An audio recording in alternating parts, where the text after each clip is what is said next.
वनचारी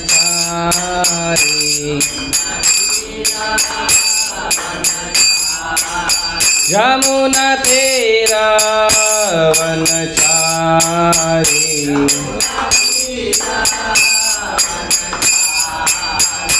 जय राधा माधवा कुंज बिहारी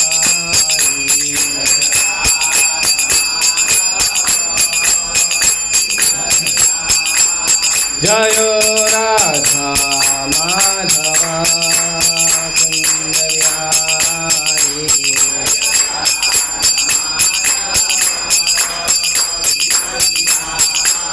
जय प्रभुपाद प्रभुपाद प्रभुपाद जय प्रभुपाद जय प्रभुपाद प्रभु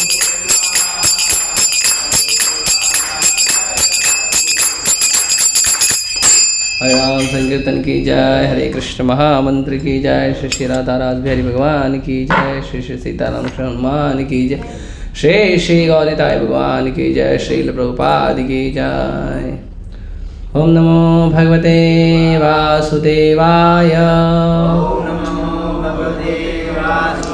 ओम नमो भगवते वासुदेवाय ओम नमो भगवते वासुदेवाय ओम अज्ञानतिमिरान्धस्य ज्ञानाञ्जनशलाकया चक्षुरुन्मिलितं येन तस्मै श्रीगुरुवे नमः। श्रीचैतन्यमनोभीष्टं स्थापितं येन भूतले स्वयं रूपः कदा मह्यं ददाति स्वपदान्तिकं। वन्देऽहं श्रीगुरो श्रीयुतापदकमलं श्रीगुरून् वैष्णवांश श्रीरूपं साग्रजातं सहगणरघुनाथान्वितं तं सजीवं साद्वैतं सावधूतं परिजनसहितं कृष्णचैतन्यदेवं श्रीराधाकृष्णपादान् सहगणललिता श्रीविशाखान्वितांश। नमो विष्णुपादाय कृष्णपृष्ठाय भूतले श्रीमते भक्तिवेदान्त स्वामिनिति नामिने। नमस्ते सारस्वते देवे गौरवाणी प्रचारिणे निर्विशेष शून्यवादी पाश्चात्यदेशतारिणे। नमो विष्णुपादाय कृष्णपृष्ठाय भूतले श्रीमते भक्तिविसिद्धान्त सरस्वतीति नामिने। श्रीवार्षभानवी देवी दयिताय कृपाब्धये कृष्णसम्बन्धविज्ञानदायिने प्रभवे नमः। माधुर्योज्ज्वल प्रेमाढ्य श्रीरूपानुग भक्तिदा श्रीगौरकरुणाशक्ति विग्रहाय नमोस्तुते। नमस्ते गौरवाणी श्रीमूर्तये दीनतारिणे रूपानुगा विरुद्धाप सिद्धान्तध्वान्तहारिणे। नमो गौरकिशोराय साक्षाद् वैराग्यमूर्तये विप्रलम्बरसाम्बोधे पादाम्बुजाय ते नमः। नमो भक्तिविनोदाय सच्चिदानन्दनामिने गौरशक्तिस्वरूपाय रूपानुगवराय ते। गौराविर्भावभूमे स्वं निर्दिष्टा सज्जनप्रिय वैष्णव सार्वभौम श्रीजगन्नाथाय ते नमः। वाञ्छाकल्पतरुभ्यश्च कृपासिन्धुभ्येव च पतितानां पावनेभ्यो वैष्णवेभ्यो नमो नमः। नमो महावदन्याय कृष्णप्रेमप्रदायते कृष्णाय कृष्णचैतन्यनाम्ने गौरतुषे नमः। पंचतत्त्वात्मकं कृष्णं भक्तरूपस्वरूपकं भक्तावतारं भक्ताख्यं नमामि भक्तशक्तिकं। हे कृष्ण करुणा सिंधु दीनबंधु जगत्पते गोपेश गोपिकाकांत राधाकांत नमोस्तुते। जयतां सुरतरुर्पंगो मम मंदामतेर्गति मत्सर्वस्य पादाम्भोजो राधा मदन मोहनो। दिव्यवृन्दारण्यकल्पद्रुमादः श्रीमद्रत्नागार सिंहासनस्थौ श्रीमद्राधाशीलगोविन्ददेवो पृष्ठालिभिः सेव्यमानो स्मरामि। श्रीमान् रासरसारम्भे वंश राम राम हरे हरे।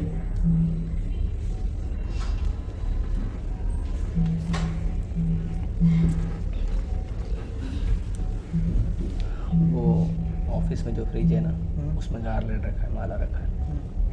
ठीक है। हरे कृष्णा। क्या विषय है आज का, किसको पता है?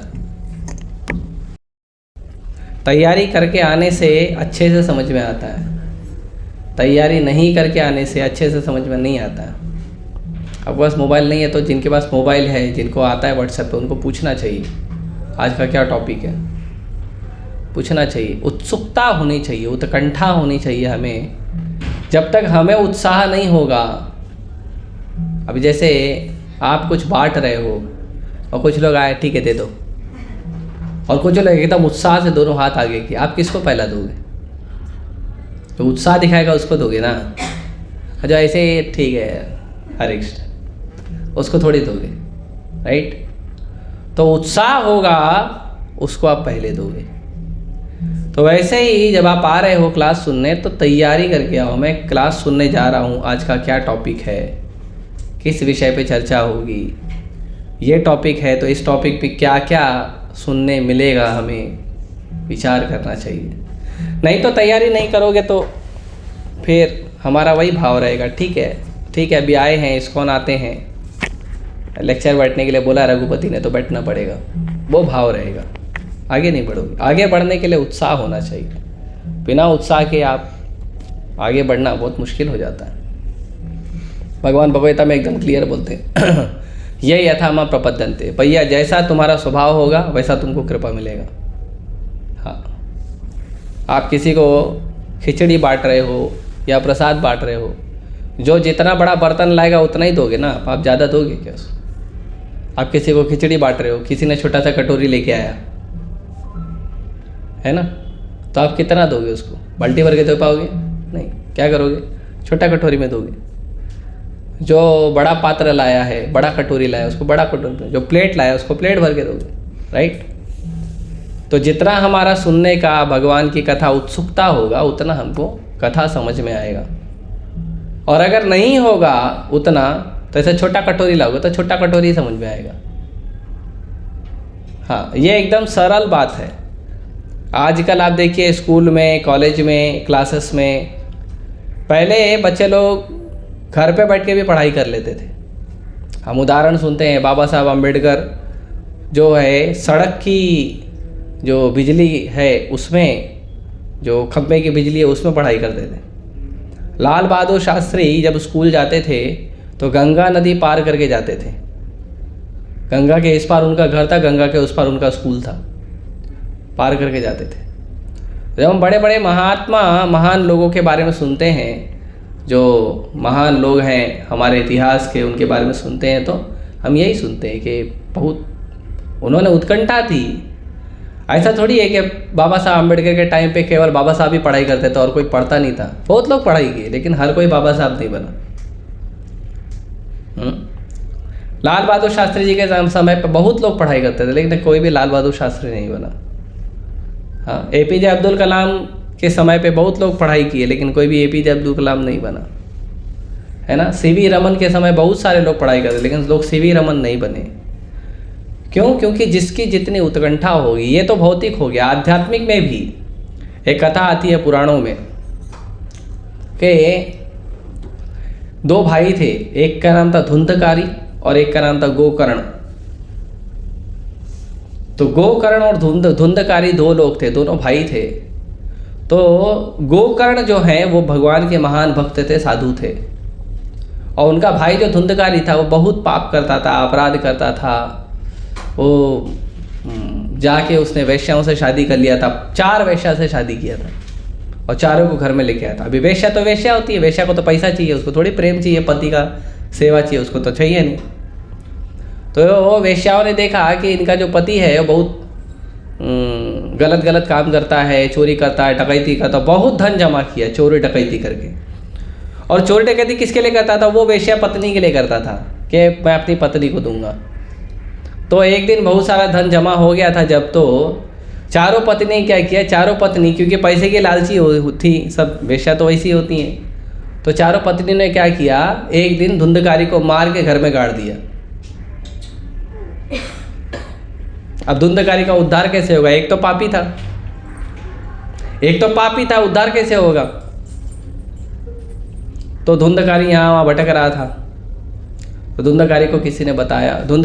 एक बार यहाँ भटकता था, घर में ही घूमते रहता था, भूत की तरह भूत बन के घूम रहा था, उसका उद्धार तो हुआ नहीं था। तो एक बार गोकर्ण जी घर के पास आए, तो उन्हें धुंधकारी, क्योंकि गोकर्ण जी महात्मा थे, तो धुंधकारी उनको मिला और बहुत रोया, बोला भैया मेरा उद्धार नहीं हो रहा है, मैं बहुत पाप किया हूँ, अभी प्रेत के शरीर में हूँ, मेरा उद्धार कैसे होगा? तो गोकर्ण जी बोले ठीक है बैठो, तुमको श्रीमद् भागवतम सुनाता हूँ, कृष्ण कथा सुनाता हूँ, कृष्ण कथा से तुम्हारा उद्धार हो जाएगा। तो गोकर्ण को बोले ठीक है तुम बैठो। तो जब भागवत कथा कर रहे थे तो गोकर्ण को बोले, गोकर्ण बोला मैं बैठूं कहाँ पे? तो उनको बोले कि तुम एक बांस के अंदर, एक बाम्बू के अंदर तुम अपना निवास स्थान बनाओ, जहाँ कथा करूँगा वहाँ पे एक बाम्बू होगा, उस बाम्बू के अंदर तुम बैठना और उसमें मैं कथा सुनाऊँगा। 7 दिन का कथा होगा, साप्ताहिक कथा होता है। ऐसा साप्ताहिक कथा का कोई नियम नहीं है।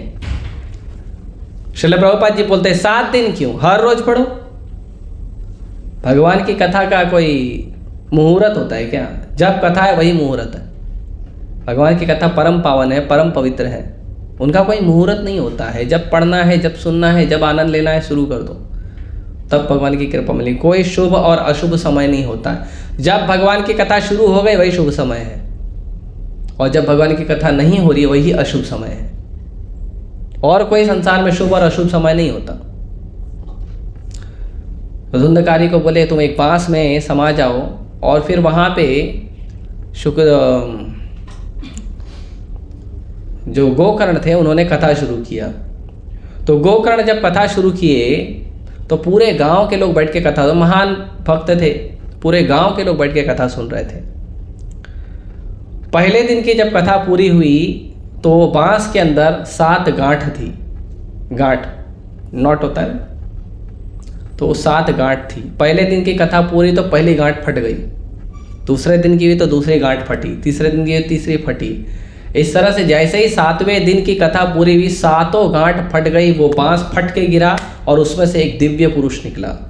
वो जो धुंधकारी था, पापी जीवात्मा, उसको भगवान का सुंदर, भगवान के पार्षद का शरीर मिला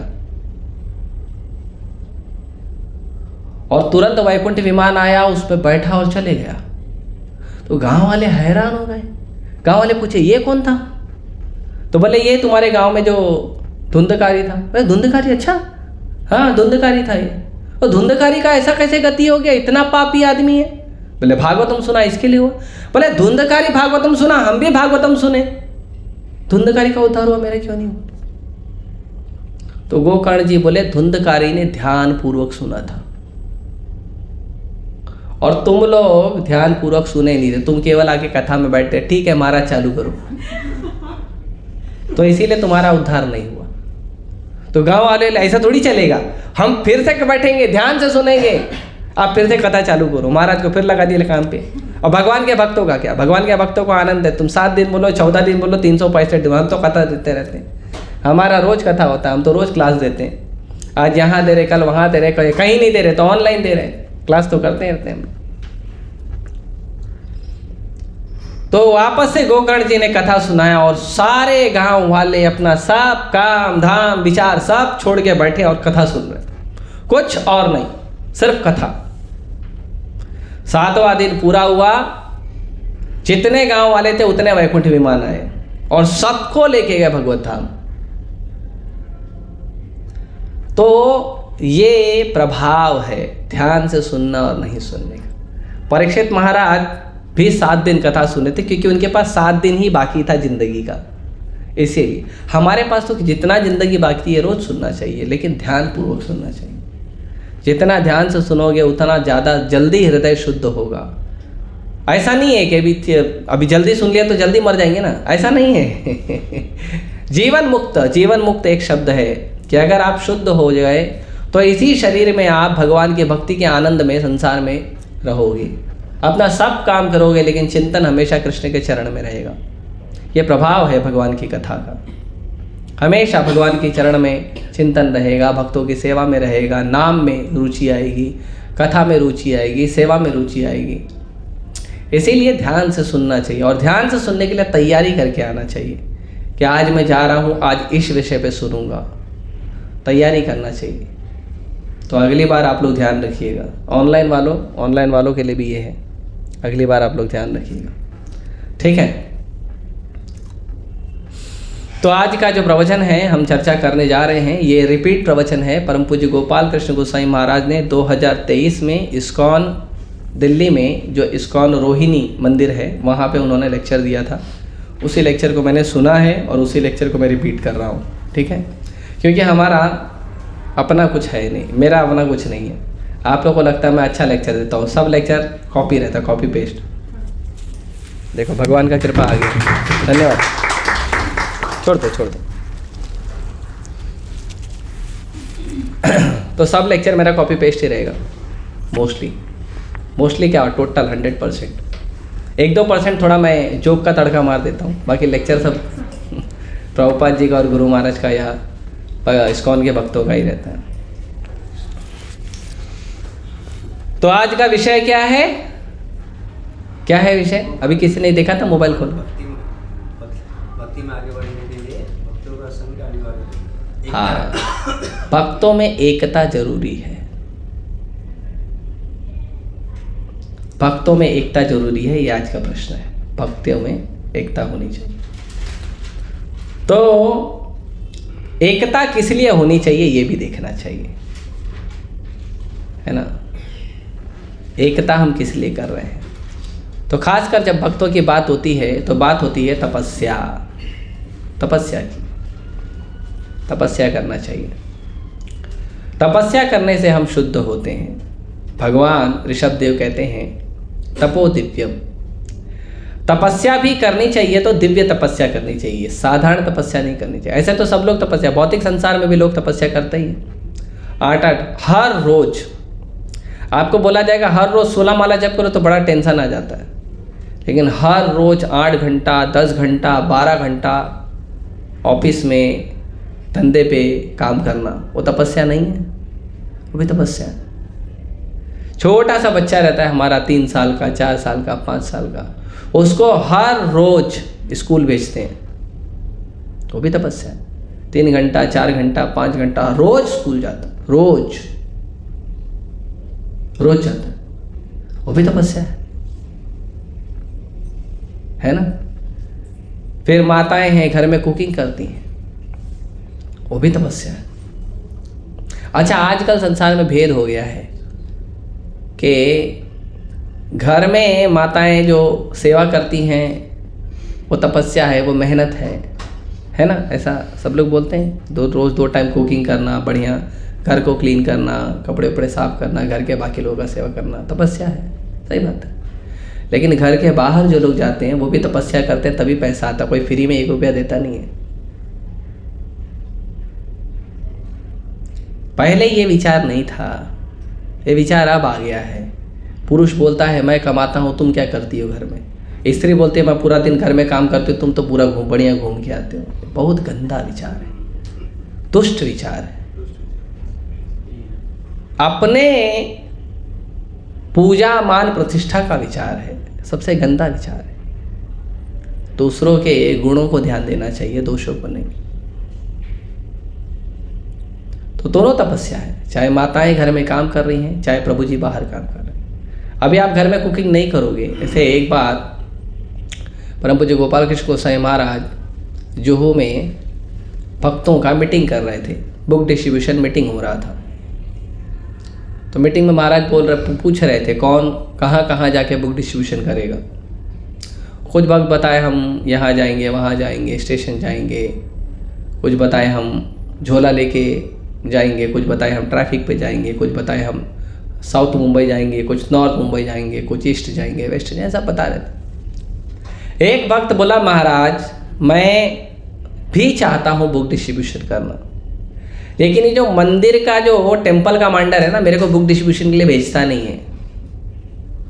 मैं उसको बोलता हूँ कि मेरे को भेजो भेजो, वो मेरे को भेजता ही नहीं है। तो महाराज बोले क्यों नहीं भेजते हैं आपको? बोलता तुम किचन में सेवा करो, तुम भक्तों के लिए प्रसाद बनाओ। तो महाराज बोले अगर तुम भक्तों के लिए प्रसाद नहीं बनाओगे तो जो बुक डिस्ट्रीब्यूशन करने जा रहे हैं वो खाएंगे क्या? तो जो तुम प्रसाद बना रहे हो ये आप पुस्तक वितरण का ही सेवा है। प्रसाद घर में बनाना, घर में कुकिंग करना, घर को साफ रखना, मंदिर में सेवा करना, मंदिर में रह के भी, मंदिर प्रभुपाद जी बोलते हैं मंदिर में झाड़ू लगाना और भगवान का आरती उतारना दोनों एक बरोबर है। दोनों में कोई सेवा छोटा बड़ा नहीं है। क्यों? क्योंकि दोनों सेवा कृष्ण के लिए हो रही है। भेद नहीं करना चाहिए। ये भेद के कारण हम साथ में नहीं आते। मेरे अंदर गुण है, तुम्हारे अंदर दोष है। ये भेद के कारण। मैंने अच्छा कपड़ा पहना, तुमने कपड़ा अच्छा नहीं पहना। अरे कपड़ा तो पहना है, शरीर तो ढका है, वो तो देखो। तो अलग अलग भेद करते हैं लोग, ये भेद नहीं करना चाहिए। दिव्य तपस्या करनी चाहिए। भक्ति में आए हैं, तपो दिव्यम, दिव्य तपस्या करनी चाहिए। दिव्य तपस्या मतलब भौतिक संसार में भी लोग तपस्या कर रहे हैं, लेकिन उनसे क्या मिल रहा है? उनको केवल दुख मिल रहा है। केवल दुख मिल रहा है लोगों को। भौतिक संसार में आप कुकिंग करोगे, आपको कुकिंग करने में लगेगा 2 घंटा 3 घंटा कुकिंग करने में लगता है, लेकिन जो उतना कुकिंग किया आपने उसको ख़त्म करने को 15 से 20 मिनट लगता है। 15 से 20 मिनट में हरी बोल हो जाता है, सब खत्म। और जो लेट आया उसको बचा हुआ मिलता है, और कभी कभी मिलता भी नहीं है। अच्छा वो ठीक है, उसने खाना खा लिया, बाहर जो भौतिक संसार में बना उसने खा लिया, खाने के बाद क्या मिला? बस पेट भरा, थोड़ा एनर्जी मिला, राइट। लेकिन भक्ति में वही प्रसाद में भगवान का आशीर्वाद मिलता है। तो भौतिक संसार में लोग जो खाना खाते हैं और भक्त लोग जो प्रसाद लेते हैं उसमें अंतर है। जो प्रसाद होता है वो भगवान को अर्पित किया गया दिव्य प्रसाद हो जाता है। तो खाना खाना और प्रसाद खाने में अंतर है। क्या अंतर है? भगवद्गीता के 3 अध्याय के 18 नंबर श्लोक में भगवान कहते हैं, यज्ञ शिष्टासिना सुनता मुच्यन्ते सर्व किल विषय। यज्ञ क्या? उच्चिष्ट यज्ञ, भगवान यज्ञ पुरुष को अर्पित किया गया जो भोजन है भगवान कृष्ण को, वो जो भोजन है वो भोग लगने के बाद यज्ञ उच्चिष्ट, यज्ञ का जो उच्चिष्ट है वो कौन पाता है? संत पाते हैं, साधु पाते हैं। तो उसको पाने से क्या होता है? भगवान बोलते हैं मुच्यन्ते सर्व किल विषय, संसार का सारा दुख उससे खत्म हो जाता है। सर्व किल विषय। ऐसी श्रद्धा से प्रसाद भी लेना चाहिए। ये भगवान की कृपा है, भगवान की दया है। मुच्यन्ते सर्व किल विषय, सारा दुख समाप्त हो जाता है। अच्छा जो प्रसाद नहीं खाता तो भगवान कहते हैं भुजन्ते ते अघम पापा ये पचन्ति आत्मकारण। वो व्यक्ति जो प्रसाद नहीं खाता है, भगवान को भोग नहीं लगाता है, वो क्या खाता है? अघम पापा। अघम मतलब बहुत बड़ा, और पाप बहुत बड़ा पाप खाता है। क्योंकि जिस दिन बीज को खेत में डाला जाता है, बीज को खेत में डालने से लेके आपके प्लेट में पक कर आने तक उसमें बहुत पाप जुड़ता है। पाप रहता है, लालच रहता है, बहुत चीज जुड़ जाती है। हमको क्या बढ़िया गरम गरम सब्जी रोटी आई है, दाल चावल खावा दबा के, हाँ, लेकिन भोग नहीं लगा है। इसीलिए भक्तों से अगर प्रसाद को बचाना है तो बहुत सिंपल तरीका, खाली बोलते प्रभु जी भोग नहीं लगा, बस नहीं खाएंगे। वो कितना भी अच्छा प्रसाद हो नहीं खाएंगे, भोग नहीं लगा। और खाली बोलते प्रभु जी भोग लग गया है, तुरंत प्लेट साफ करके पलाथी मार के महाप्रसादे बोल के बैठ जाएंगे।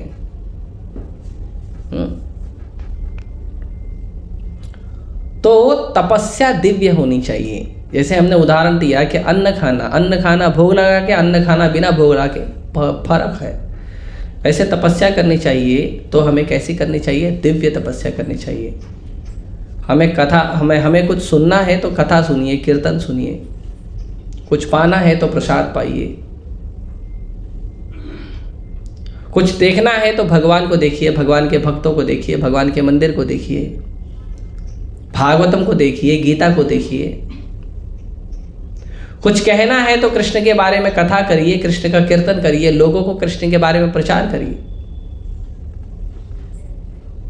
चलना है तो भगवान के मंदिरों में चलिए, भगवान के धाम में चलिए, प्रचार करने के लिए आप ट्रैवलिंग करिए।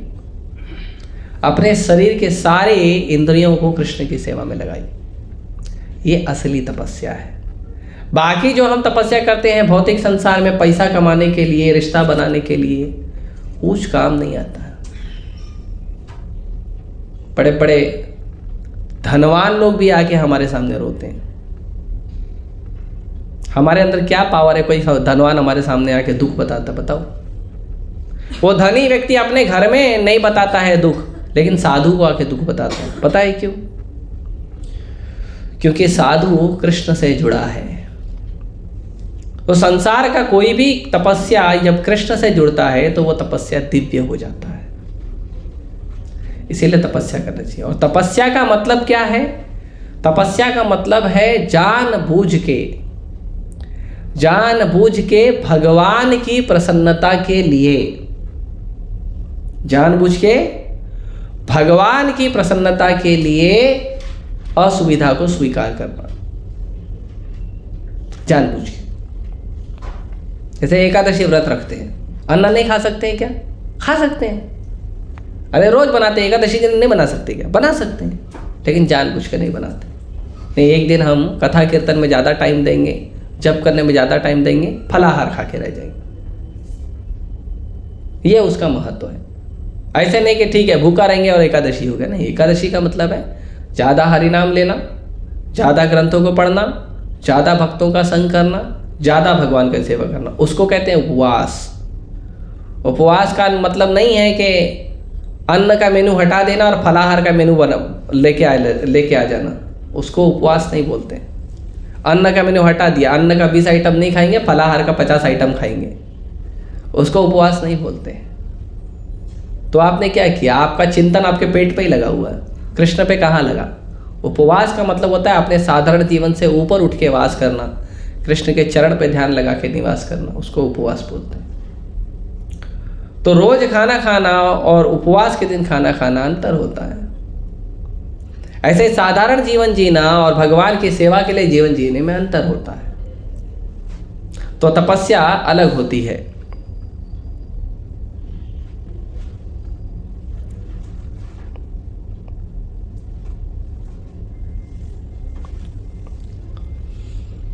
और तपस्या जो करनी चाहिए मिलकर करनी चाहिए, अकेले नहीं करनी चाहिए। अकेले आपको तपस्या में बल नहीं मिलेगा। जैसे मान लो आप बैठ के अकेले जप कर रहे हो, मन बोला मोबाइल देख लो, देख लोगे। जप करते करते चले आओ, खिड़की खोल के देखोगे बाहर क्या हो रहा है, कहाँ कौआ बैठा है, कहाँ चिड़िया बैठी है, कहाँ लाल फूल है, कहाँ हरा फूल है, कहाँ गाड़ी जा रही है, कहाँ बाइक जा रही है। ध्यान जप में नहीं लगे। 4 भक्त साथ में बैठ के जप करेंगे तो ध्यान जाएगा। अरे देखो वो अच्छा जप कर रहा है, मैं भी अच्छा जप करूँ। वो प्रभु जी सो रहे हैं, उनको थोड़ा हेल्प कर देता हूँ, उठा देता हूँ। संग में अच्छा भजन होता है। तो प्रभुपाद जी एक उदाहरण देते हैं, यह उदाहरण आप लोगों ने स्कूल में भी सुना है। प्रभुपाद जी उदाहरण देते हैं कि संग का शक्ति क्या है। ऐसा शास्त्रों में भी कहा गया, संघे शक्ति कलियुगे, है ना। जब आप संग में आते हो, लोग साथ में आते हैं, तो उसमें शक्ति होती है। तो प्रभुपाद जी उदाहरण देते हैं कि एक पिता के 4 पुत्र थे और चारों आपस में लड़ते रहते थे। तो एक दिन पिता ने उनको बुलाया, इधर आओ। और पिताजी ने चारों को एक एक लकड़ी दिया और पिताजी बोले लकड़ी तोड़ दो। तो चारों लड़कों ने लकड़ी तोड़ दिया, टूट गया। फिर पिताजी ने 2 लकड़ी दिया तो उसको तोड़ने में कठिनाई हुई, लेकिन वो भी टूट गया। फिर पिताजी ने उनको लकड़ी का बंडल दिया और बोला अब तोड़ो, तो वो लकड़ी नहीं टूटा। तो उनके पिताजी ने समझाया कि देखो जब आप अकेले रहोगे तो आपको कोई भी नुकसान पहुंचा सकता है, लेकिन जब आप साथ में रहोगे तो आपको कोई कष्ट नहीं पहुंचाएगा। इसीलिए भगवान की सेवा भी मिलकर करनी चाहिए, अकेले नहीं करनी चाहिए।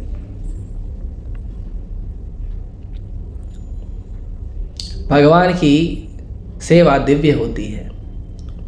ध्रुव महाराज जब तपस्या कर रहे थे भगवान की, और भगवान जब प्रकट हुए तो ध्रुव महाराज मांगने गए थे संसार का ऐश्वर्य, भौतिक चीज मांगने गए थे। जब भगवान प्रकट हुए तो ध्रुव महाराज ने भगवान को क्या कहा पता है? भगवान बोले मांगो वरदान। ध्रुव महाराज बोले प्रभु मैं कांच का टुकड़ा मांगने आया था, मालूम वो कांच का टुकड़ा क्या था? ध्रुव महाराज को अपने पिताजी का राज्य चाहिए था। ध्रुव महाराज के पिताजी हैं महाराज उतानपाद। महाराज उतानपाद के पिताजी हैं महाराज मनु, और महाराज मनु के पिताजी है ब्रह्मा जी। ब्रह्मा जी पूरे ब्रह्मांड का कंट्रोल करते हैं, और ध्रुव महाराज को ब्रह्मांड से ज़्यादा बड़ा प्रॉपर्टी चाहिए था। लेकिन जब भगवान आए तो भगवान को बोलता है, भगवान मैं कांच का टुकड़ा मांगने आया था, मेरे सामने रियल डायमंड खड़ा है, नहीं चाहिए मुझे कांच का टुकड़ा। भगवान बोले अरे आया हूँ कुछ तो मांगो। तो ध्रुव महाराज ने बोला बस आपके भक्तों का संग दे दीजिए, और कुछ नहीं चाहिए। प्रहलाद महाराज जब आए, जब नरसिंहदेव आए प्रहलाद महाराज के सामने, और प्रहलाद महाराज के से प्रसन्न हुए,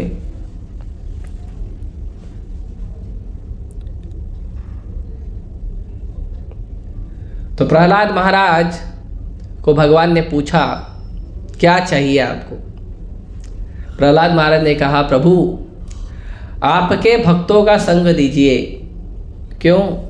क्योंकि मुझे संसार की सारी इच्छाएं खत्म करनी है, मुझे संसार का भौतिक भोग नहीं चाहिए। भगवान बोले अरे तू सारी दुनिया बोलती है धनम देही जन्म देही रूपवती भार्या देही, तुमको चाहिए ही नहीं। प्रहलाद महाराज बोले मेरे पिताजी के पास कम था क्या? जिसकी सेवा में देवता सब्जी काट रहे हैं, झाड़ू मार रहे हैं, पंखा झल रहे हैं,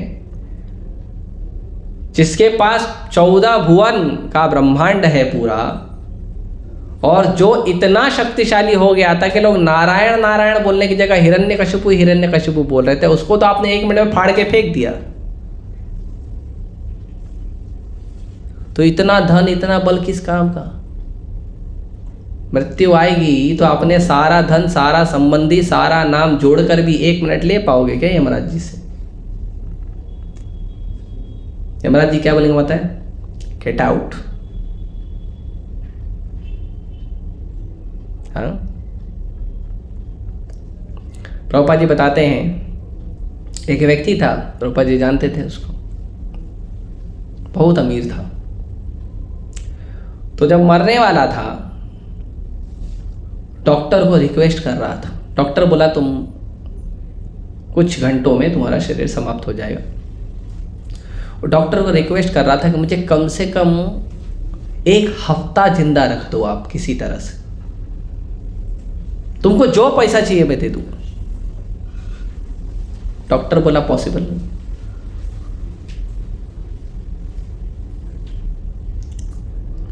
फिर बोला अच्छा कम से कम 1 दिन दे दो।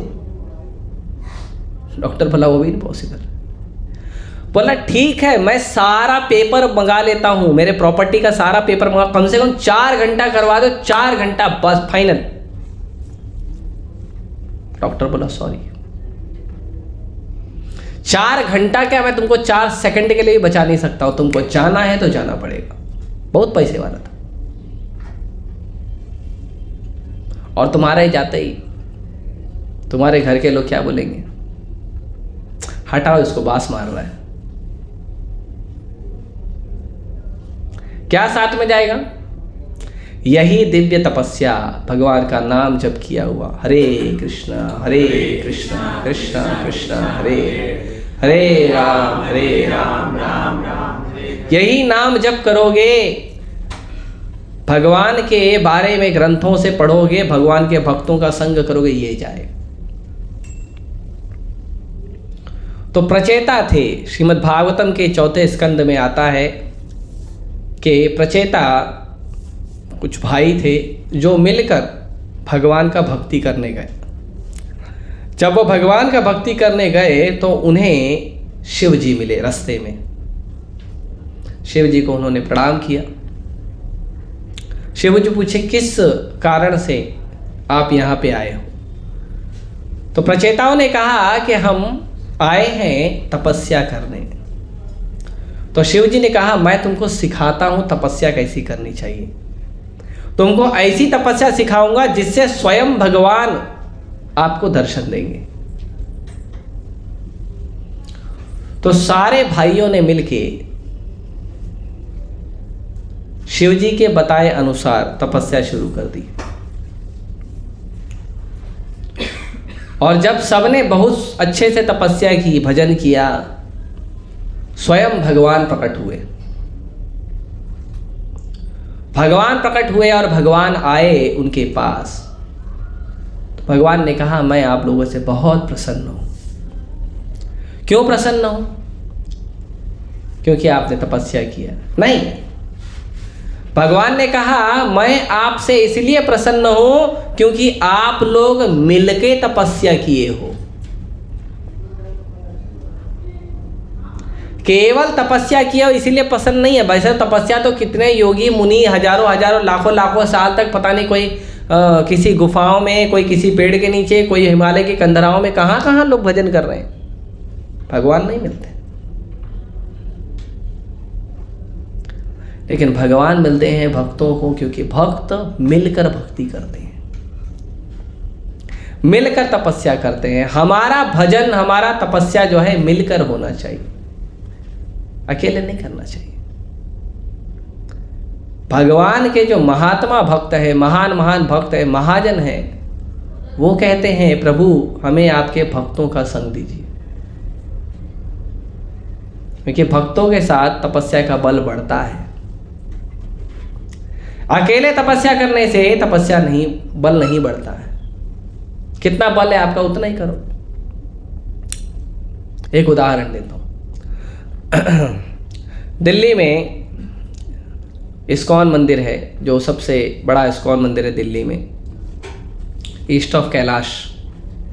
वहाँ पे संत नगर में ईस्ट ऑफ कैलाश नाम से मंदिर है, Delhi east of Kailash. ISKCON east of Kailash डालेंगे तो आपको मालूम पड़ जाएगा। तो वहाँ पे एक बार एक परिवार आया भगवान का दर्शन करने। तो सुबह सुबह आ गए थे, लगभग 6 बजे के आसपास। तो जब वो लोग 6 बजे के आसपास आए भगवान का दर्शन करने, तो 6 बजे तो पट बंद रहता है सुबेरे। अरे बैक बेंचर मत बनो, आगे बैठो। घनश्याम, घनश्याम मेरा नाम खराब करेगा, आगे बैठो। कितने सुंदर हो आप, आगे बैठो। सुंदर लोग आगे बैठना चाहिए। सुंदर मतलब भक्त सुंदर है। सब लोग देखने लगे, कहाँ सुंदर है? सुंदर भक्त है। घनश्याम प्रभु बहुत अच्छे भक्त हैं। तो वो परिवार जब 6 बजे सवेरे आया, तो 6 बजे तो भगवान का दर्शन होता नहीं है, पट बंद रहते हैं, भगवान का श्रृंगार होते रहते हैं। तो वो लोग आए मंदिर में, तो उन्हें एक अलग ही वाइब्रेशन फील हुआ, एकदम दिव्य वाइब्रेशन। भगवान नहीं है, पट बंद है, फिर भी वाइब्रेशन कहाँ से आ रहा है? तो दिल्ली मंदिर में सब बैठ के हरे कृष्ण जप कर रहे थे। बड़े प्रभावित हुए वो लोग, और वो लोग वहीं बैठ गए। वो कुछ लोगों ने उसको माला दे दी, जप करो। उन्होंने जप भी किया साथ में। और वो लोग केवल उस जप के दृश्य को देखकर इतने प्रभावित हुए कि पूरा का पूरा परिवार भक्त बन गया। पूरा परिवार, जितने लोग आए थे सब भक्त बन गए। स्त्री पुरुष, माता पिता बच्चे, सब भक्त बन गए। क्यों? कि भक्त बैठ के वहां पे जप कर रहे थे। सारे भक्त एक साथ बैठ के जप कर रहे थे। उसका अलग ध्वनि होता है, पता है? आप सुने हो कभी? बहुत सारे भक्त जप करते हैं और आप पहुंचो देखो, एक अलग ही ध्वनि होता है, विशेष ध्वनि होता है ना? तो इसके लिए साथ में भजन करना चाहिए। तो भगवान के जो शुद्ध भक्त भी हैं, वो भगवान से निवेदन करते हैं कि ऐसा आशीर्वाद दो कि हमें आपके भक्तों का संग मिले।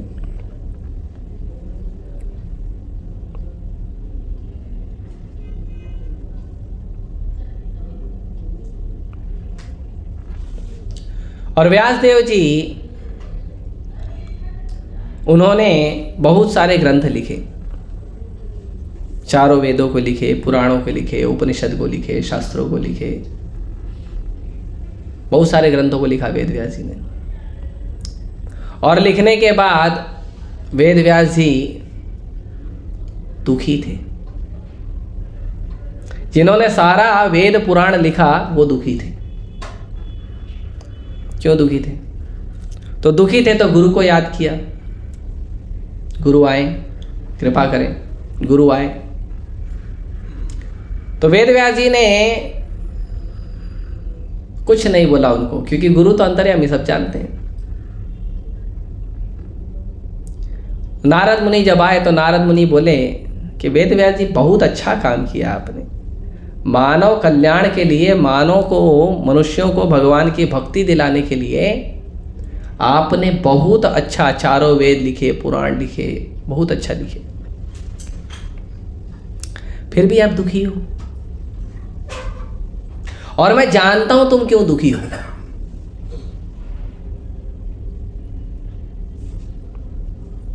तो वेदव्यास जी बोले आप तो गुरु हैं, गुरु तो जानते हैं।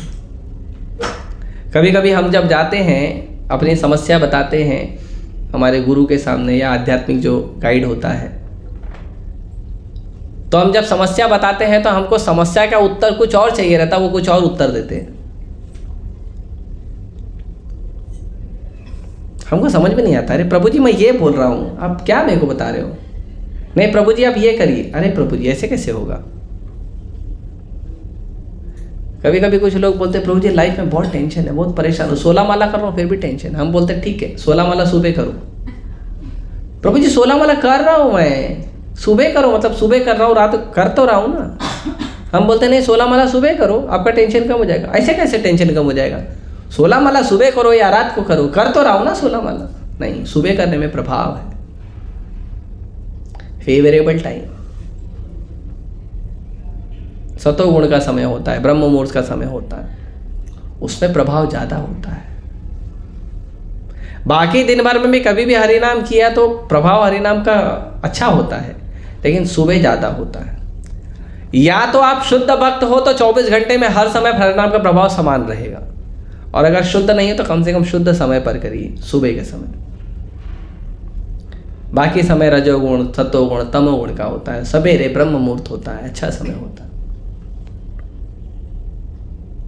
तो हम उत्तर कुछ और देते हैं। तो वैसे ही नारद मुनि ने कहा मैं जानता हूं तुम क्यों दुखी हो। तुमने मनुष्य के उद्धार के लिए सारे पुराण और वेद लिखे, लेकिन तुमको पता है कि इससे मनुष्य का उद्धार नहीं होगा, क्योंकि मनुष्य पहले ही अपने इंद्रिय भोग में इतना बिजी है कि वो भगवान का भक्ति कर नहीं रहा है। और तुमने उनको लाइसेंस दे दिया, पैसा चाहिए तो ये देवी देवता के पास जाओ, रूप चाहिए तो इस देवी देवता के पास जाओ, अच्छी पत्नी चाहिए तो ये देवी देवता के पास जाओ, अच्छा पति चाहिए तो ये देवी देवता के पास जाओ, अच्छा स्वास्थ्य चाहिए तो ये देवी देवता के पास जाओ। लोगों को भक्ति करने के लिए भी रीजन दे दिया आपने।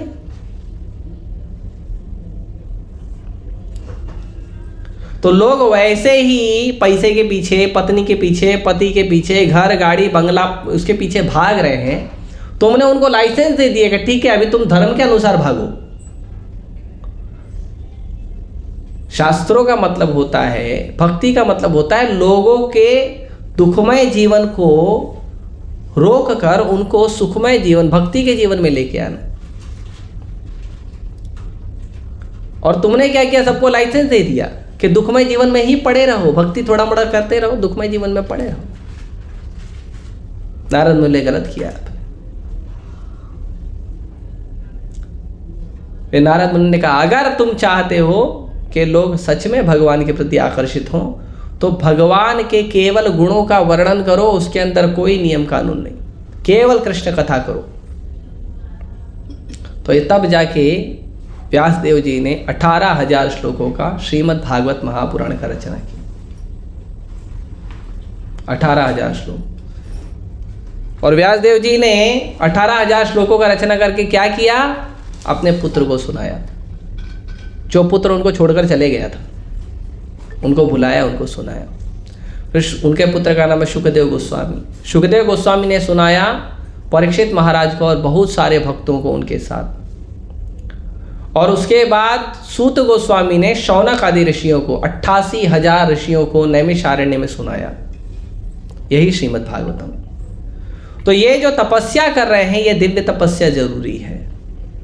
और मिलकर करना जरूरी है। तो यहाँ पे व्यासदेव जी के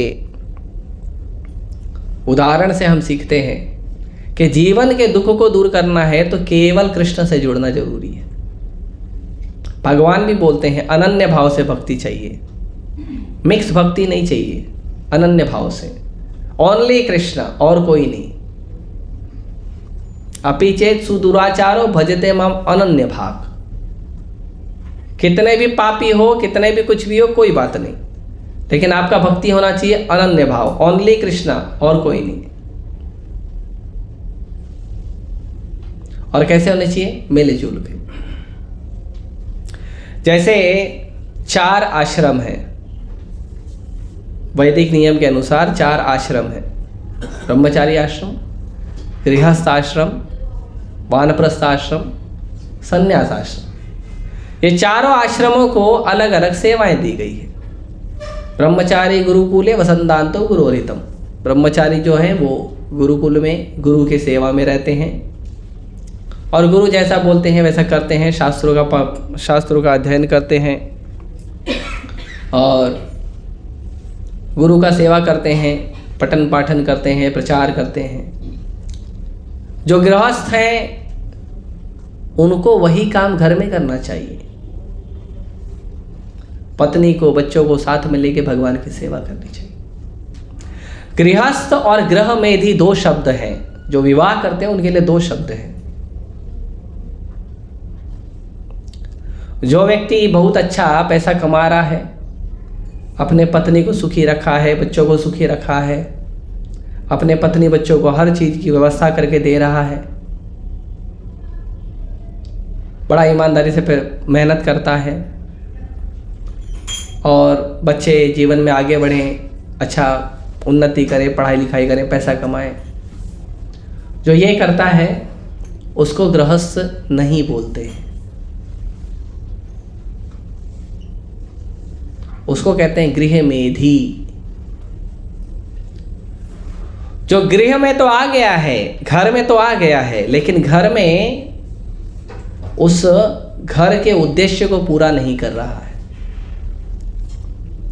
उस घर के उद्देश्य को पूरा नहीं कर रहा है। तो गृहस्थ किसे कहते हैं?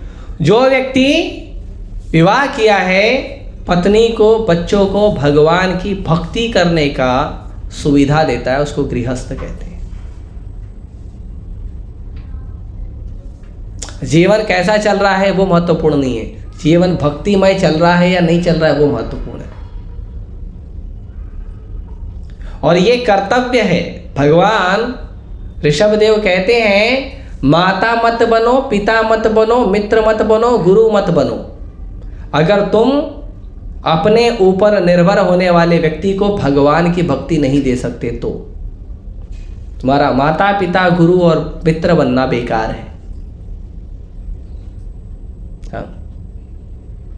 क्वालिफिकेशन है माता पिता गुरु बनने का और मित्र बनने का, फ्रेंड बनने का भी। फ्रेंड बनोगे चलो सिनेमा जाते हैं, नरक लेके जा रहा है आपको। और आप भी बोलते दोस्ती के लिए तो जाना पड़ेगा, जाओ दोस्ती के लिए नरक में।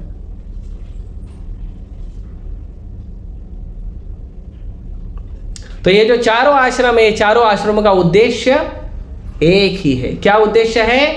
भगवान की सेवा, दिव्य तपस्या। ये चारों आश्रमों का एक ही उद्देश्य होना चाहिए, भगवान का भक्ति करना, भगवान का सेवा करना। चाहे कोई ब्रह्मचारी हो, चाहे कोई गृहस्थ हो, चाहे कोई वानप्रस्थ हो, चाहे कोई सन्यासी हो, एक ही उद्देश्य होना चाहिए, भगवान की सेवा।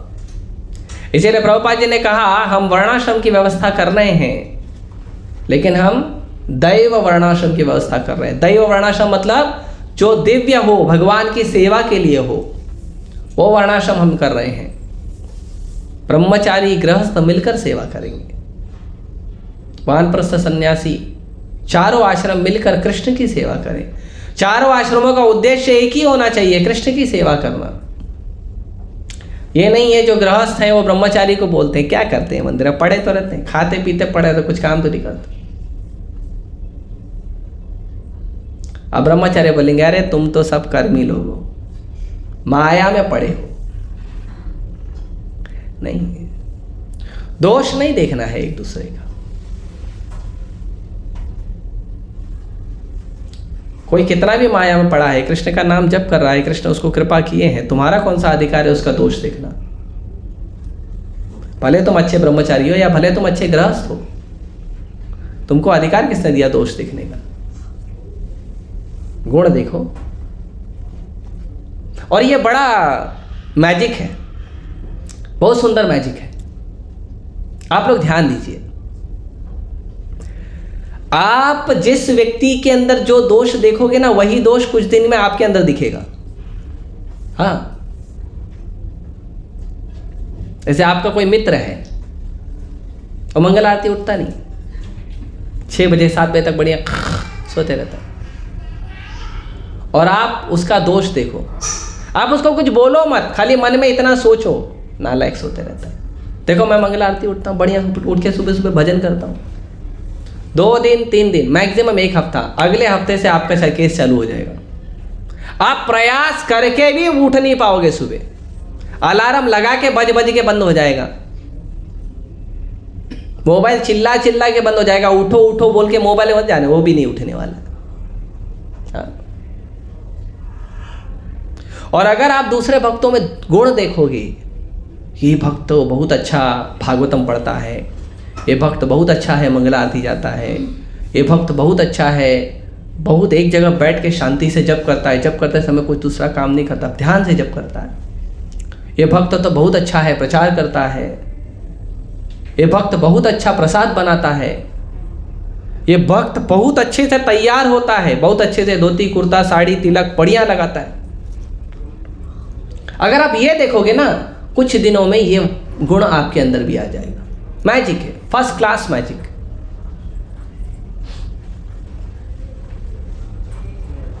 करके देखिए, आप लोगों में दोष देखोगे, आपके अंदर अपने आप वो दोष आ जाएगा। आप लोगों में गुण देखोगे, आपके अंदर अपने आप वो गुण आ जाएगा। इसीलिए दोष नहीं देखना चाहिए किसी में, किसी में दोष मत देखिए। किसकी क्या परिस्थिति है, कौन व्यक्ति किस परिस्थिति में कैसे संघर्ष करके भक्ति कर रहा है,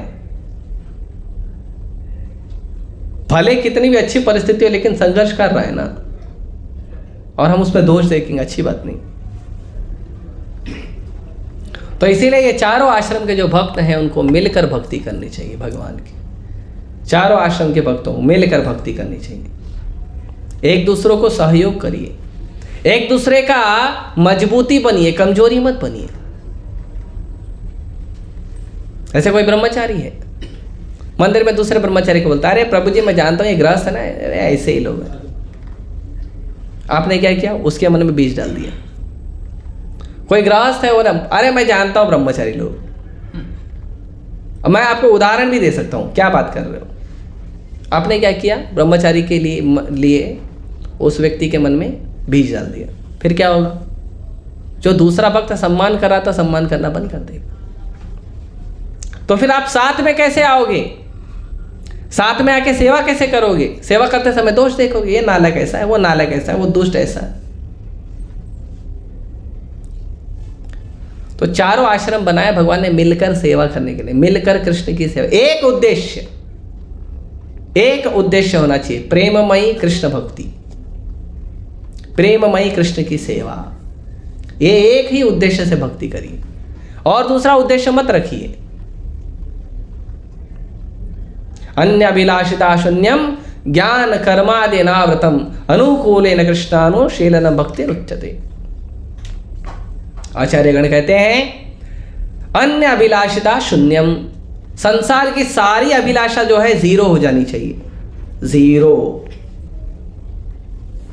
ये क्या अभिलाषा होनी चाहिए, केवल कृष्ण भक्ति। ज्ञान और कर्म की भी अभिलाषा नहीं होनी चाहिए, मुक्ति की भी अभिलाषा नहीं होनी चाहिए, केवल भक्ति की अभिलाषा होनी चाहिए।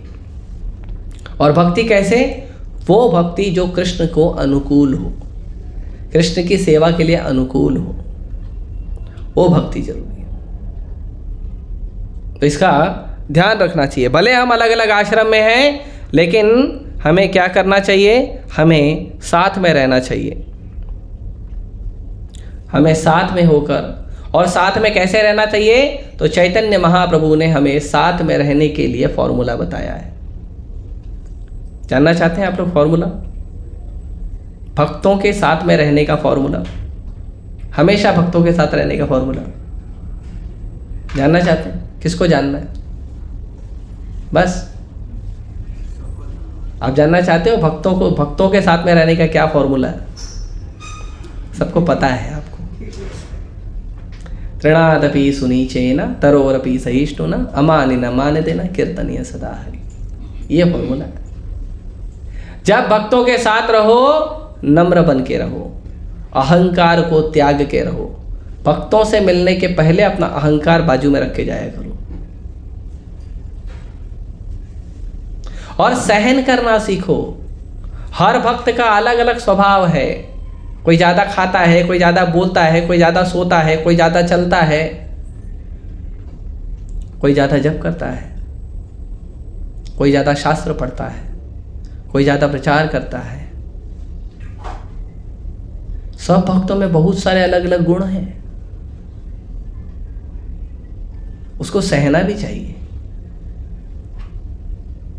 हाँ, टीम बनाना मुश्किल नहीं है, टीम को लेकर लीड करना मुश्किल है। क्यों? सबका स्वभाव अलग अलग है।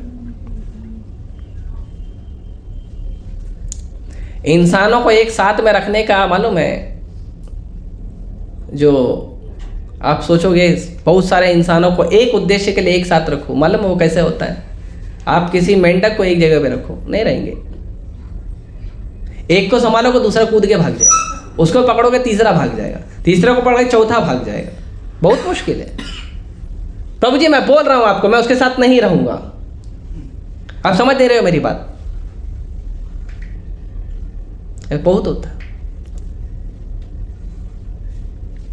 लेकिन एक दूसरे के गुण दोष को गुणगान करते हुए, दोष को नहीं गुणों को, एक दूसरे के गुणों को गुणगान करते हुए, दोषों को नजरअंदाज करते हुए,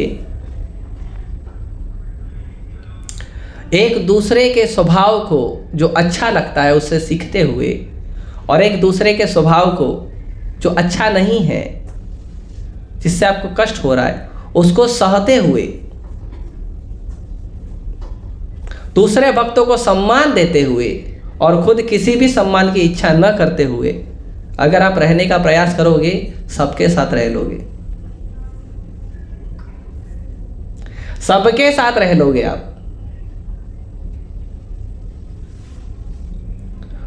और अगर अपना झंडा ऊंचा करोगे तो जाओ देख लो यूनाइटेड नेशन में, जो संयुक्त राष्ट्र है, यूनाइटेड नेशन बना था दुनिया को एक करने के लिए, उसमें झंडे बढ़ते जा रहे हैं।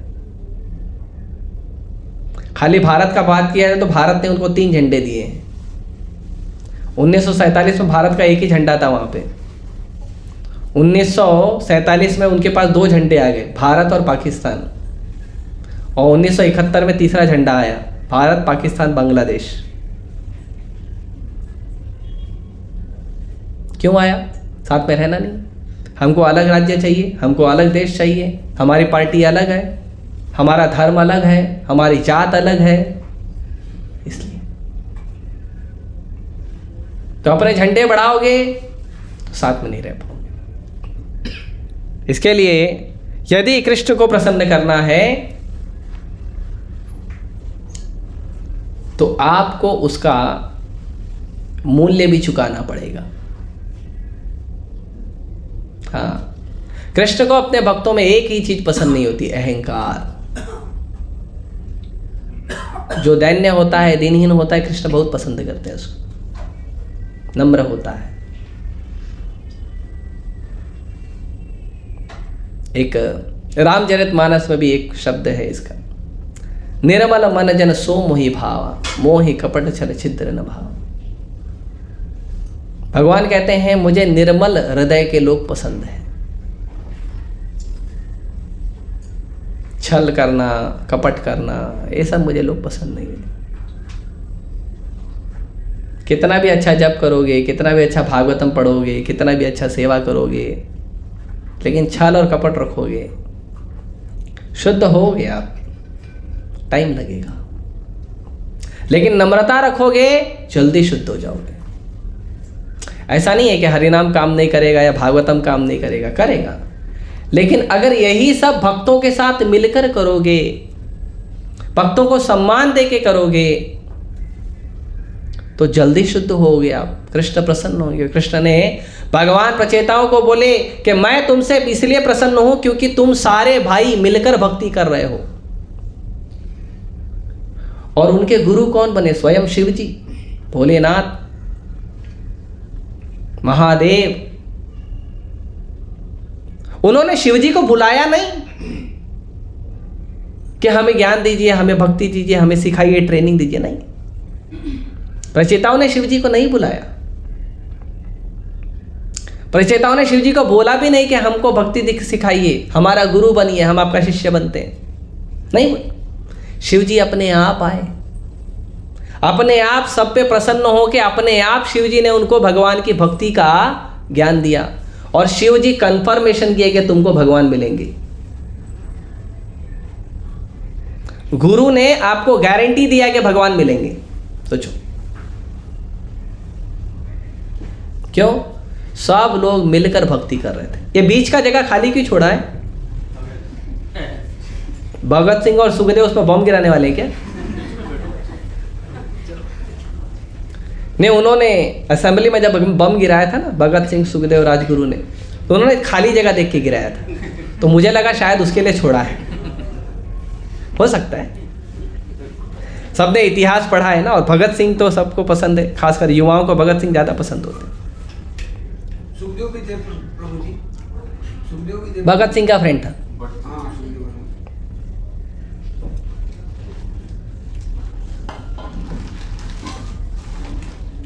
तो इसीलिए भगवान बोलते हैं भक्ति करो, प्रार्थना करो। एक तो भगवान बोलते हैं पहले तो सब कुछ शरणागति करो, सब कुछ सरेंडर, सब कुछ में सब कुछ आता है, अहंकार में सरेंडर करो।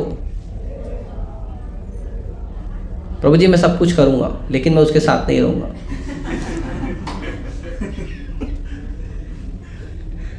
आप जो बोलेंगे प्रभु जी करूंगा लेकिन उसके साथ नहीं रहूंगा। अरे मैं बोल रहा हूं उसके साथ वो नहीं करूंगा, बाकी सब करूंगा। अरे तो तुम मेरा सुन कहाँ रहे हो? प्रभु जी मैं आपकी सब बात सुनता हूँ, आपको मालूम है मैं आपकी सब बात सुनता हूँ, बस मैं उसके साथ नहीं रहना चाहता। तो कहाँ तुम मेरी सब बात सुन रहे हो? हाँ, सब बात में ये भी बात है ना कि मैं बोल रहा हूँ उसके साथ रहो। नहीं, मैं आपकी सब बात सुनता हूँ प्रभु जी, लेकिन मैं बोल रहा हूँ मैं उसके साथ नहीं रहूँगा। कहाँ है शरणागति? हाँ? कम से कम आपके जो स्पिरिचुअल गाइड है, मार्गदर्शक है, उसने बोला है दो भक्त साथ आप दोनों मिलके साथ में सेवा करो, करना चाहिए ना। मेरा खुद का अनुभव है, एक भक्त है, उसके साथ मेरी बनती नहीं थी। शुरुआत में मंदिर में आया था तो बिल्कुल नहीं बनती थी, और हम दोनों को साथ में भेज दिया, जाओ कोटा बुक डिस्ट्रीब्यूशन करने। मैं 2 दिन टेंशन में था, 2 दिन टेंशन में था, मैं इसके साथ सेवा करूंगा, पहले ही दिन लड़ाई हो जाएगी। कि मेरा भी स्वभाव वैसा ही, उसका भी स्वभाव वैसा ही। बोला चलो कोई बात नहीं, कोटा जाना बुक डिस्ट्रीब्यूशन में 20-25 दिन के लिए जाना है, कोई बात नहीं, 20-25 दिन सह लेंगे एक दूसरे को।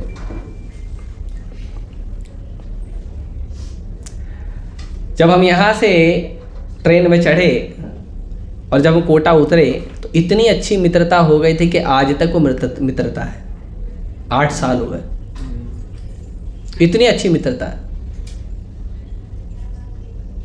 एक दूसरे के बारे में खाने का पूछते हैं, सोने का पूछते हैं, कपड़े का पूछते हैं, तिलक का पूछते हैं, मंगल आरती का पूछते हैं, जप का पूछते हैं। इतनी अच्छी मित्रता हुई है। और अब मिलते हैं तो दंडवत प्रणाम बाद में होता है, पहले आलिंगन होता है। और पहले तो दूर से देखते थे तो बस कितना जल्दी मैं दूर हो जाऊं ये सोचते थे। ये मेरा अनुभव है। तो मिलकर प्रयास करिए, सबको शरणागति। और कृष्ण कहते हैं सर्वधर्मान परित्यज्य, सारा धर्म सब त्याग दीजिए, तब कृष्ण स्वीकार करेंगे। पाप लगेगा? कृष्ण बोलते अहम त्वाम सर्व पापेभ्यो, मैं तुम्हारा सब पाप लेने को तैयार हूं, तुम चिंता मत करो, तुम बस मुझे शरणागति दो। और कृष्ण को शरणागति देने का मतलब कृष्ण के भक्तों को शरणागति देना चाहिए। कृष्ण के भक्तों को शरणागति देनी चाहिए। अभी आप जाओगे पीएमओ से मिलने, प्रधानमंत्री कार्यालय में मिलने जाओगे, बोलेगा मुझे नरेंद्र मोदी से मिलना है, लेकिन नरेंद्र मोदी का जो स्टाफ है उससे आप अच्छा व्यवहार नहीं करोगे तो मिलने देंगे? और अगर वो मिलने देंगे भी और बाद में नरेंद्र मोदी को पता चलेगा कि आपने उनके स्टाफ से अच्छा व्यवहार नहीं किया, उसको अच्छा लगेगा? तो जब आप भगवान का भक्ति करना चाहते हो लेकिन भक्तों में दोष देखते हो, भक्तों में झगड़ा करोगे, कृष्ण को अच्छा लगेगा? कृष्ण आप ही जाएंगे तो क्या आपको कृपा करेंगे? मिले थे ना दुर्योधन को, मिला उसको कृपा? रावण को मिले थे ना, कृपा मिला? पांडवों को कृपा मिला। क्यों? पांचों पांडव मिलकर रहते थे, मिलकर भक्ति करते थे, मिलकर सेवा करते थे, मिलकर सुख दुख बांटते थे। और पांचों पांडव अलग अलग, कोई तीर कमान में फर्स्ट क्लास, कोई गदा युद्ध में फर्स्ट क्लास, कोई भाला फेंकने में फर्स्ट क्लास, कोई और किसी में फर्स्ट क्लास, सब अलग अलग, सबके गुण अलग है। एक को गदा अच्छे से आता है, दूसरे को तीर अच्छे से आता है, दोनों का कोई मेल नहीं।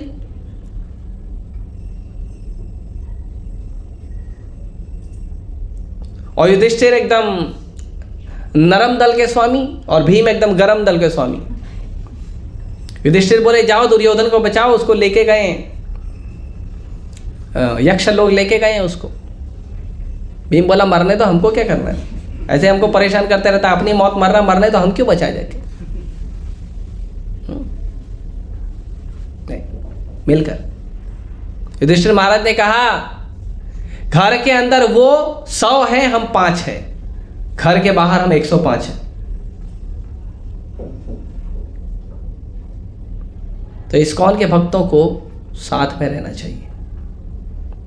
वो माता जी है, ये प्रभु जी है, नहीं, भक्त है, वो गृहस्थ है, वो ब्रह्मचारी है, वो सन्यासी है, नहीं, भक्त है। भक्ति मतलब सर्वोपाधि विनिर्मुक्तम तत्परत्वेन निर्मलम ऋषिकेन ऋषिकेश सेवनम भक्ति रुच्यते। सारा उपाधि छोड़ दीजिए कि मैं ये हूं, वो है। जो पोजीशन बना के रखे ना, मैं ब्रह्मचारी हूं, मैं गृहस्थ हूं, मैं सन्यासी हूं, मैं सीनियर डिवोटी, मैं जूनियर डिवोटी, मैं माता जी डिवोटी, मैं प्रभु जी डिवोटी। एक माता जी मुझे मिली, कॉलेज में प्रोफेसर थी, बाद में मिली, प्रभु जी अब तो मैं भी माता जी भक्त हूँ। अच्छी बात है। मतलब धन्यवाद माता जी। हाँ, उपाधि मुक्त हो जाइए, आप कृष्ण भक्त हैं बस, और कुछ नहीं। उपाधि मुक्त हो जाए, उपाधि मुक्त होकर भक्ति करिए, नम्र होकर भक्ति करिए।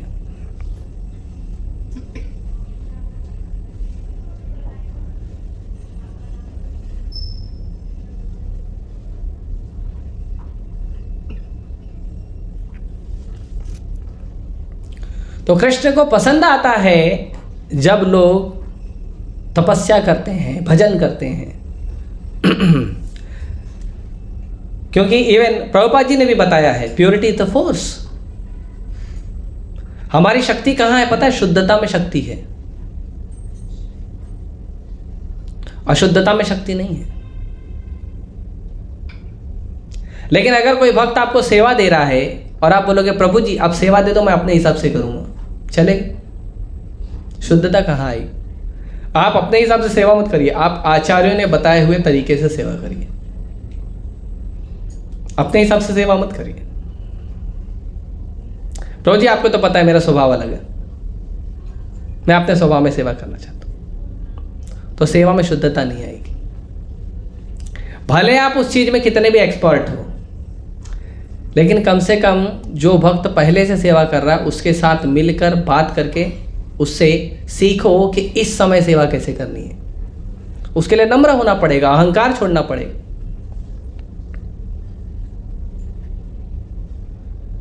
तो शुद्धता में ही शक्ति है, लेकिन शुद्धता वैसी होनी चाहिए।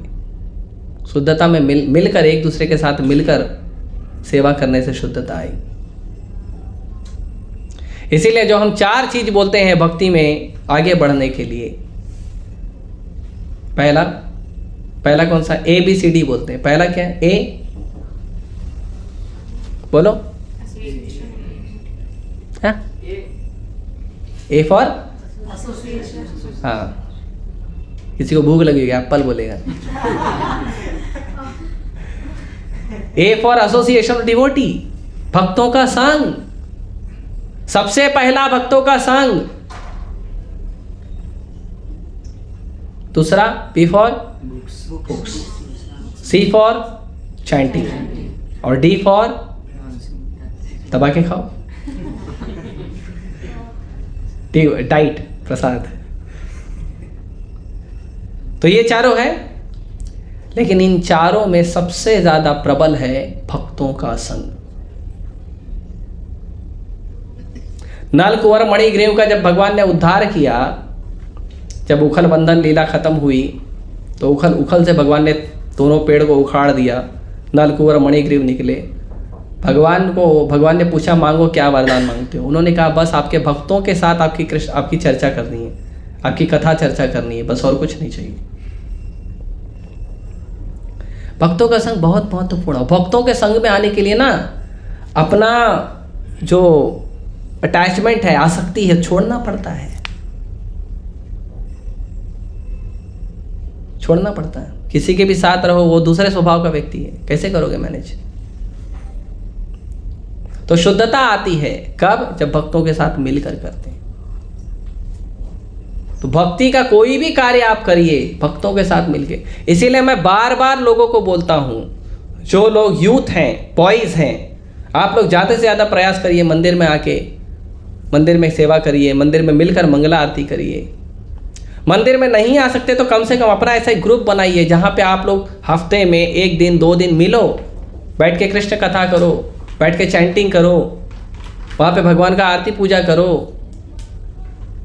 अब देखो सारे मुसलमान मिलते हैं एक साथ शुक्रवार के दिन, सारे क्रिश्चियन मिलते हैं एक साथ रविवार के दिन, और हम लोग, किसी का जॉब है, किसी का धंधा है, किसी का ये है, किसी को गर्लफ्रेंड बुलाए, किसी को बॉयफ्रेंड बुलाए,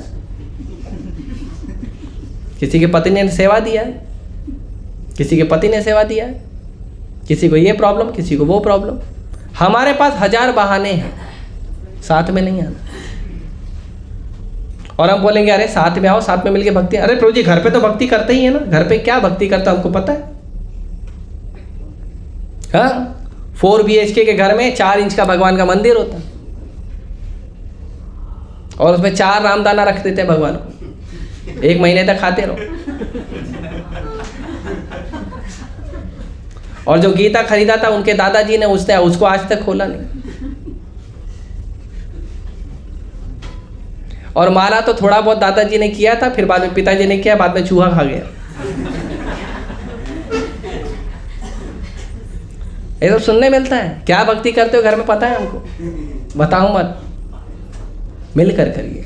माताएं हैं, एक दूसरे के घर में जाइए, ऐसा दिन डिसाइड करिए, 1 दिन हफ्ते का, 2 दिन हफ्ते का, और सारी माताएं एक साथ आइए, एक जगह घर में आइए, बैठकर हरे कृष्णा मंत्र जप करिए, बैठ के भागवत कथा करिए।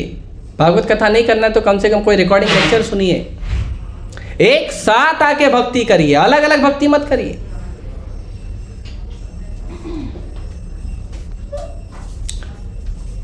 चैतन्य महाप्रभु जब मिले राय रामानंद से, तो रामानंद राय वही अर्जुन है, लेकिन अब भगवान का इच्छा हुआ उल्टा काम करने का। जब भगवान अर्जुन को मिले कुरुक्षेत्र में, तो भगवान ने अर्जुन को ज्ञान दिया था, लेकिन अब भगवान की इच्छा थी अर्जुन भगवान को ज्ञान दे। तो रामानंद राय को भगवान पूछे, मैं आपको कुछ प्रश्न पूछना चाहता हूँ भक्ति में आगे बढ़ने के लिए, आप मुझे उत्तर दीजिए। रामानंद राय बोले, आप स्वयं भगवान, मैं क्या उत्तर दूंगा। फिर भी आप पूछ रहे हो तो सेवा के लिए मैं बोल रहा हूं। तो रामानंद राय को भगवान ने प्रश्न पूछे, तो उसमें एक प्रश्न रामानंद राय को भगवान ने पूछा कि संसार का सबसे बड़ा दुख क्या है।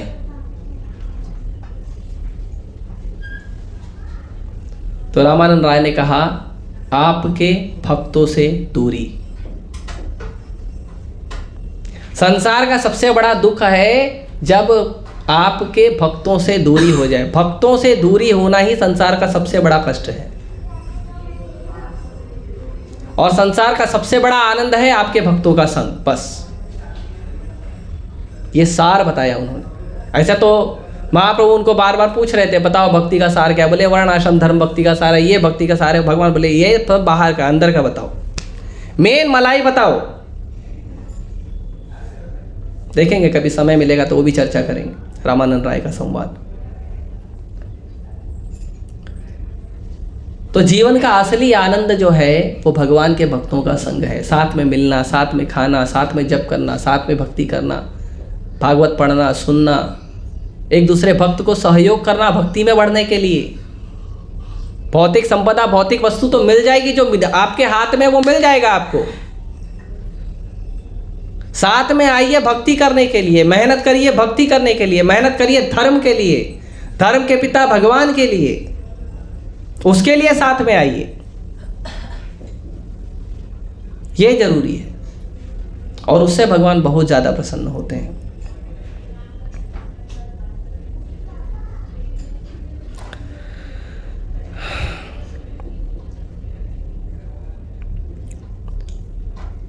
और इसके लिए हमको बनना पड़ेगा शहद की मक्खी। क्या बोलते हैं उसको? मधुमक्खी। तो प्रभुपाद जी उदाहरण देते हैं, मैं समाप्त करता हूं बस, क्योंकि ज़्यादा लेट हो जाएगा। प्रभुपाद जी कहते हैं भक्तों को मधुमक्खी बनना चाहिए, मक्खी नहीं बनना चाहिए। मक्खी पूरे सुंदर बगीचे को छोड़ के बगीचे में एक जगह जहाँ पे कूड़ा या मल है ना, वहां चले जाती है। पूरा सुंदर फूलों का बगीचा छोड़ देती है मक्खी। वो क्या करती है, जहां पे कूड़ा रखा है, मल रखा है, वहां पे जाके उसके ऊपर बैठती है। पूरा सुंदर शरीर छोड़ देगी मक्खी, कहां बैठेगी? जहां घाव होगा। तो मक्खी मतलब जो दो लोगों में दोष देखता है, उसके अंदर हजारों लाखों गुण। प्रभु जी सब अच्छा है उसका, पर मैं बता रहा हूं ना ये तो गड़बड़ है उसका।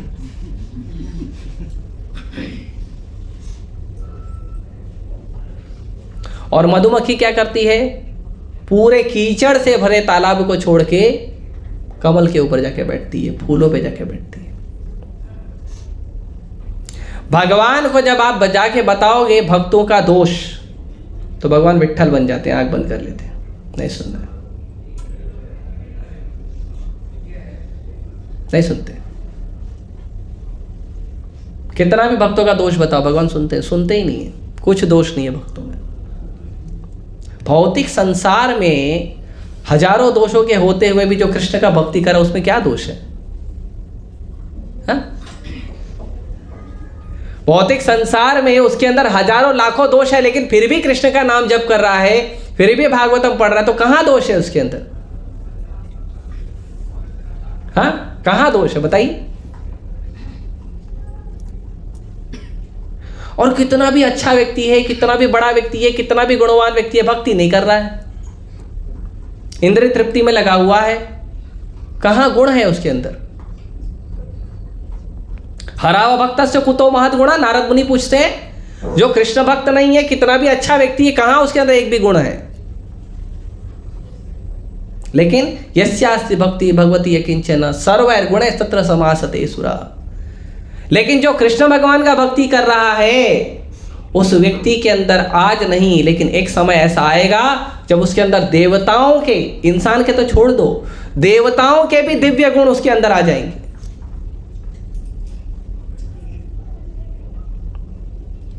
इसीलिए भक्ति में एकता जरूरी है, भक्ति में संग जरूरी है। मैं मेरा माला कर लूंगा, मैं मेरा गीता पढ़ लूंगा, मैं मेरा ग्रंथ पढ़ लूंगा, मैं मेरा प्रसाद खा लूंगा, अच्छी बात है। दूसरों को सहयोग कब करोगे? और आप दूसरों को सहयोग नहीं करोगे तो जब आपका पतन होगा तब आपको कौन सहयोग करेगा, अगर दूसरा भी यही सोचेगा तो।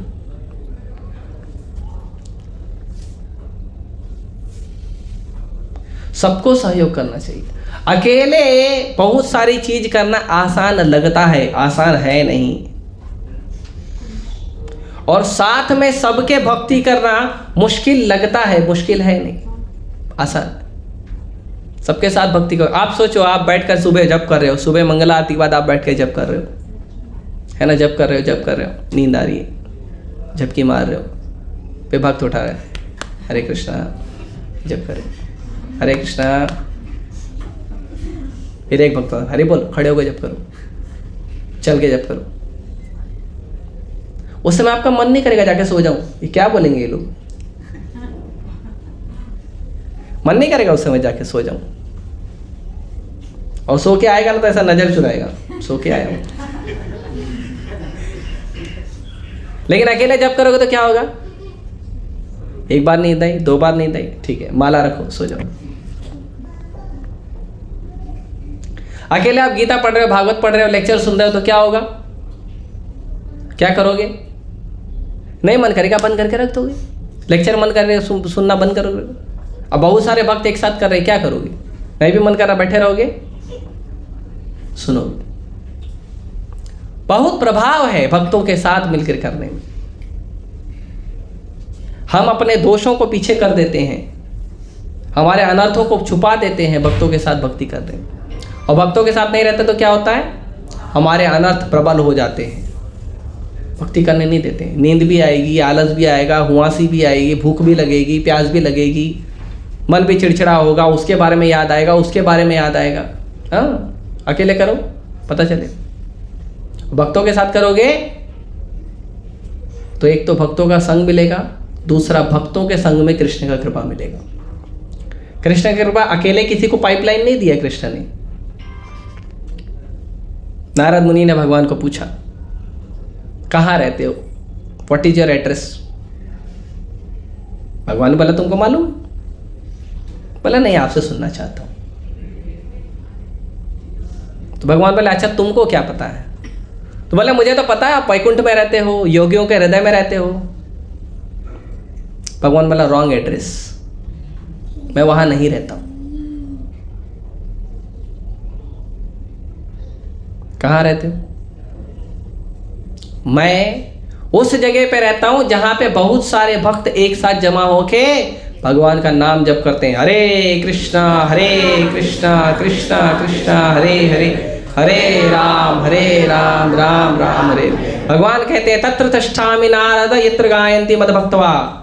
मैं वहाँ रहता हूँ जहाँ भक्त लोग एक साथ आके मेरा गायन करते हैं, मेरा कीर्तन करते हैं, मेरे बारे में पढ़ते हैं, सुनते हैं, प्रसाद खाते हैं, नाचते हैं, गाते हैं। मैं वहाँ रहता हूँ, वैकुंठ में नहीं रहता हूँ। ना हम तिष्ठामि वैकुंठे योगिने हृदयेषु, ना मैं वैकुंठ में रहता हूँ ना योगी के हृदय में रहता हूँ। वो रॉन्ग एड्रेस है मेरा। मेरा सही एड्रेस कहाँ है, जहाँ आपको भक्तों का संग दिखे मैं वहीं पे मिलूंगा। इसीलिए भक्ति करने के लिए एकता जरूरी है, मिलकर भक्ति करिए और दोषारोपण बंद करिए। ठीक है, लेट हो गया है, मैं यही रोकता हूँ। एक प्रश्न ले सकता हूँ यदि किसी का हो तो। हरे कृष्ण।